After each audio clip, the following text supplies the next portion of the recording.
नमस्कार। टीचर भी YouTube channel में आपका एक बार फिर से बहुत बहुत स्वागत है। आपने अभी तक इस चैनल को सब्सक्राइब नहीं किए हैं तो लाल रंग का बटन दबाकर चैनल को सब्सक्राइब कर लें और बगल के घंटा बजा दें ताकि इस चैनल पर जो वीडियो अपलोड हो वह सबसे पहले आप तक पहुंचे। हाँ दोस्तों, लाइक करना नहीं भूलेंगे क्योंकि आपके लाइक करने से ही हमारे मेहनत का फल मिलता है। शिक्षक एवं शिक्षा जगत की खबर पाने के लिए आप हमारे वेबसाइट www.teacharbhi.com से प्राप्त कर सकते हैं। तो आइए जानते हैं इस वक्त शिक्षकों के लिए क्या बड़ी खबर आ रही है। वर्ष 2006 के बाद अनुकंपा पर बहाल शिक्षक हटेंगे। दिशा निर्देश हुआ जारी। नियोजित शिक्षक या सहायक या परिचारी पद पर होगी नियुक्ति। न्यायालय के आदेश के बाद जिले से मांगी गई रिपोर्ट। साल 2006 के बाद जिला और प्रमंडलीय संवर्ग में अनुकंपा पर नियुक्त शिक्षक हटेंगे। नियमित शिक्षक की बजाय इनकी बहाली नियोजन इकाई से शिक्षक के तौर पर या संबंधित नियोजन इकाई में स्कूल सहायक और परिचारी के पद पर होगा। नियोजन इकाई में शिक्षक के पद पर बहाली के लिए टीचर ट्रेनिंग और टीईटी समेत अन्य योग्यता रखनी होगी। ऐसा नहीं होने पर स्कूल सहायक या स्कूल परिचारी के पद पर नियोजन होगा। कोर्ट के आदेश के बाद जिला समेत सूबे से इन शिक्षकों की सूची मांगी गई है। जिले में सभी प्रखंड में अनुकंपा पर बहाल ऐसे शिक्षकों की रिपोर्ट मांगी गई है। डीईओ अब्दुल सलाम अंसारी ने कहा कि डीडीओ से संबंधित प्रखंड में ऐसे शिक्षकों की सूची मांगी गई है। जिले में 50 से अधिक ऐसे शिक्षक हो सकते हैं। इधर दूसरी खबर आ रही है, 5 डीपीओ का वेतन हुआ बंद। मुजफ्फरपुर लंबित मामलों पर सुनवाई नहीं होने को लेकर शिक्षा विभाग के 5 डीपीओ का वेतन बंद कर दिया गया है।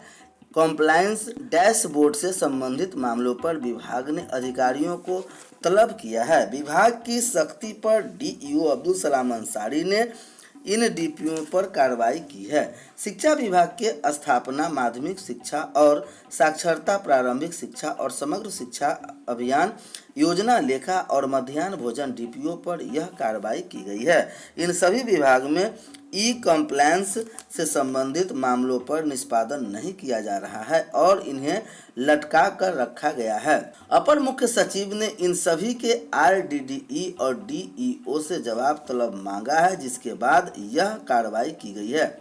डीईओ ने निर्देश दिया है कि लंबित मामले में संबंधित रिपोर्ट सभी डीपीओ से मांगी गई है।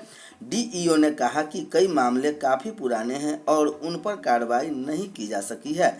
इसे लेकर विभाग ने नाराजगी जताई है। प्रिंसिपल नन टीचिंग स्टाफ नहीं बल्कि टीचिंग कैटेगरी में।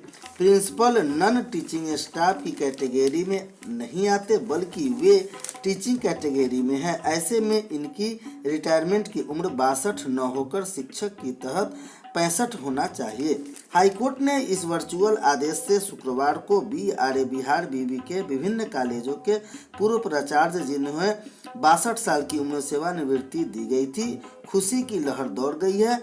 LS college, RDS college, MSKV college समेत विभिन्न कॉलेजों के प्राचार्य को नन टीचिंग की कैटेगरी में रखते हुए सितंबर 2017 में 62 साल पर रिटायरमेंट के तहत फोर्सली रिटायरमेंट दी गई थी। हालांकि जिस 62 साल पर इन प्राचार्य को रिटायर किया गया था उनमें अधिकांश सितंबर 2017 में रिटायरमेंट के समय 63 तो कोई 64 साल की उम्र पूरी कर चुके थे। बीआरए बीबी के अलग अलग कॉलेज के 5 प्राचार्य को इस आधार पर रिटायरमेंट दिया गया था, जिसके अलावा अन्य बीबी में प्राचार्य बनाए गए थे।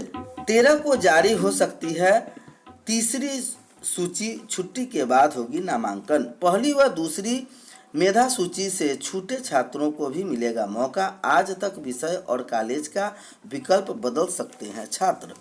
बीआरए बिहार बीबी में स्नातक में नामांकन के लिए जारी पहली और दूसरी मेधा सूची से छूटे छात्र छात्राओं को तीसरी लिस्ट में मौका दिया जाएगा। बीबी की ओर से स्नातक सत्र 2021-24 में नामांकन के लिए 13 अक्टूबर को तीसरी मेरिट लिस्ट जारी हो सकती है, लेकिन इसकी नामांकन की प्रक्रिया अब दुर्गा पूजा की छुट्टी के बाद ही शुरू हो सकेगी। स्नातक में नामांकन को 70,000 सीटें अभी भी खाली रह गई है। साइंस के साथ ही आर्ट्स के कई विषय ऐसे जहां एक भी छात्र ने नामांकन ही नहीं लिया है। कई निजी कॉलेज ऐसे हैं जहां नामांकन नहीं के बराबर हो सके हैं। पहली और दूसरी मेरिट लिस्ट के बाद 67,200 छात्र छात्राओं ने एडमिशन लिया है। UMIS coordinator professor Lalan Jha ने बताया कि पहली और दूसरी लिस्ट में शामिल जिन छात्र छात्राओं ने किसी कारण से नामांकन नहीं लिया उन्हें भी एक मौका दिया जाएगा। कम अंक के कारण जिन्हें अभ्यर्थियों का नाम मेरिट लिस्ट में नहीं आ सका है उन्हें विषय व कॉलेज का विकल्प बदलने के लिए शनिवार तक मौका दिया जाएगा। पोर्टल खुला रहेगा। एडमिट किए गए आवेदन व बदले गए कॉलेज के विकल्प की समीक्षा करने के बाद तीसरी सूची जारी की जाएगी। तीसरी लिस्ट के आधार पर नामांकन के लिए 1 हफ्ते का समय दिया जाएगा। इधर प्राथमिक शिक्षा निर्देशक ने व्यवस्था कराने का दिया आदेश। बिहार बोर्ड के सचिव को लिखा पत्र, कहा क्षेत्रीय कार्यालय में 6 जिले के प्रमाण पत्र का होगा सत्यापन।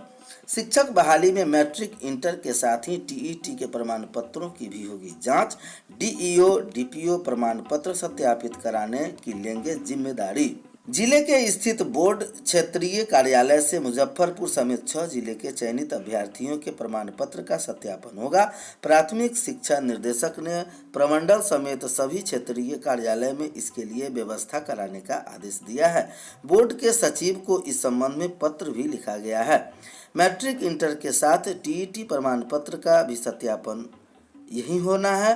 संबंधित जिलों के DEO DPO क्षेत्रीय कार्यालय में प्रमाण पत्र सत्यापन कराने का जिम्मेदारी निभाएंगे। जिले में प्रारंभिक शिक्षक बहाली में चयनित 2100 अभ्यर्थियों के प्रमाण पत्र का सत्यापन होगा। वर्ष 2019-20 में प्रारंभिक विद्यालय में शिक्षक के पद पर नियुक्ति के लिए प्रमाण पत्र सत्यापन के लिए प्राथमिक शिक्षा निदेशक अमरेंद्र प्रसाद सिंह ने निर्देश जारी कर दिया है।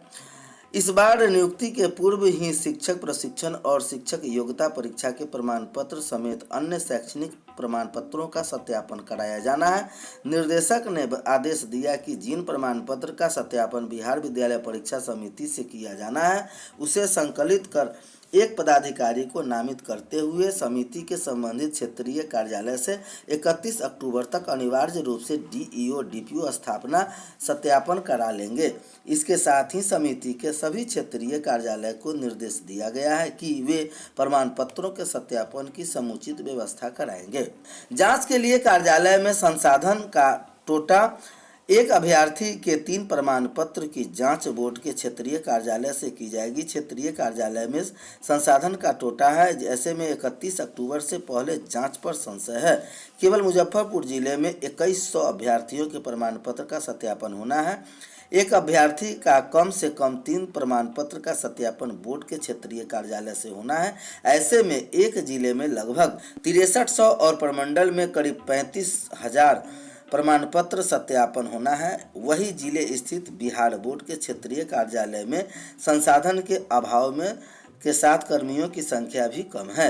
इस कारण यहाँ बार अभ्यर्थियों का कई बार बवाल भी हो चुका है। ऐसे